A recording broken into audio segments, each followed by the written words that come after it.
Operation सिंदूर के समय bunker में छिपने वाले आसिम मुनीर अब पाकिस्तान में सबसे ताकतवर व्यक्ति होंगे।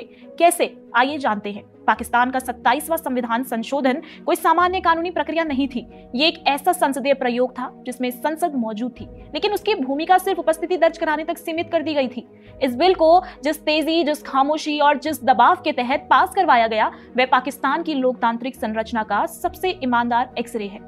संसदीय परंपरा में किसी भी संवैधानिक संशोधन का पहला चरण होता है लोक विमर्श, समिति समीक्षा, स्टेक होल्डर परामर्श। लेकिन पाकिस्तान में यह बिल अचानक ऐसे प्रकट हुआ जैसे रातों रात संविधान में सॉफ्टवेयर अपडेट डाल दिया गया हो।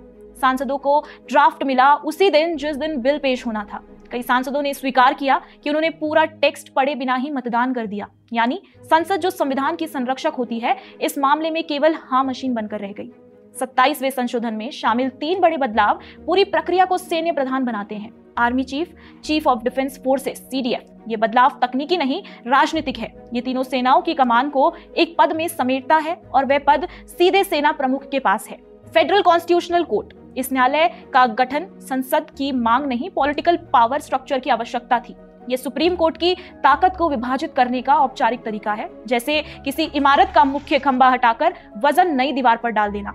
जुडिशियल कमीशन में कार्यपालिका का बहुमत, यानी संवैधानिक मामलों की सुनवाई कौन करेगा, ये अब न्यायपालिका नहीं तय करेगी, ये कार्यपालिका तय करेगी। और पाकिस्तान में कार्यपालिका का वास्तविक मालिक कौन है, ये नया सवाल नहीं है। संशोधन पर बहस के दौरान एक बेहद विवादित प्रस्ताव सामने आया। कुछ सत्ताधारी सांसदों ने प्रधानमंत्री के लिए विशेष अभियोजन प्रतिरक्षा की धारा जोड़ने की कोशिश की और समांतर रूप से सेना प्रमुख के लिए भी कानूनी सुरक्षा देने की चर्चाएं चल रही थी। इन दोनों ने मिलकर ऐसा माहौल बनाया मानो देश की 2 सबसे शक्तिशाली कुर्सियों को संवैधानिक कवच देने की तैयारी हो रही हो। शहबाज शरीफ ने लौटकर इसे खारिज तो किया, पर पाकिस्तान की राजनीति में ये दावा किसे भरोसेमंद लगा, ये अलग सवाल है। 27वें संशोधन पर संसद में भले ही विरोध कम था, लेकिन सैन्य प्रतिष्ठान, विशेषकर एयरफोर्स में असंतोष गहरा था।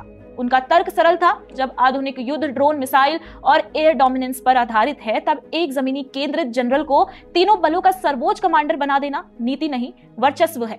ऑपरेशन सिंदूर के बाद जिस सेना प्रमुख पर यह आरोप लगा कि वह संकट के समय बंकर में छिप रहे, आज वही व्यक्ति पाकिस्तान की तीनों सेनाओं, न्यायपालिका, कार्यपालिका और संसदीय ढांचे, चारों को अपने अधीन कर चुका है और साथ ही खुद को अमेरिका के अधीन कर दिया है। ये सिर्फ सैन्य प्रभाव नहीं, ये एक सिविल मिलिट्री हाइब्रिड तानाशाही मॉडल है, जिसमें संसद चल रही है लेकिन उसकी आत्मा पहले ही दफन हो चुकी है। और पाकिस्तान ने एक बार फिर सिद्ध कर दिया है कि वह चुनाव करा सकता है, ये इंश्योर करने के लिए कि आर्मी तंत्र चलता रहे।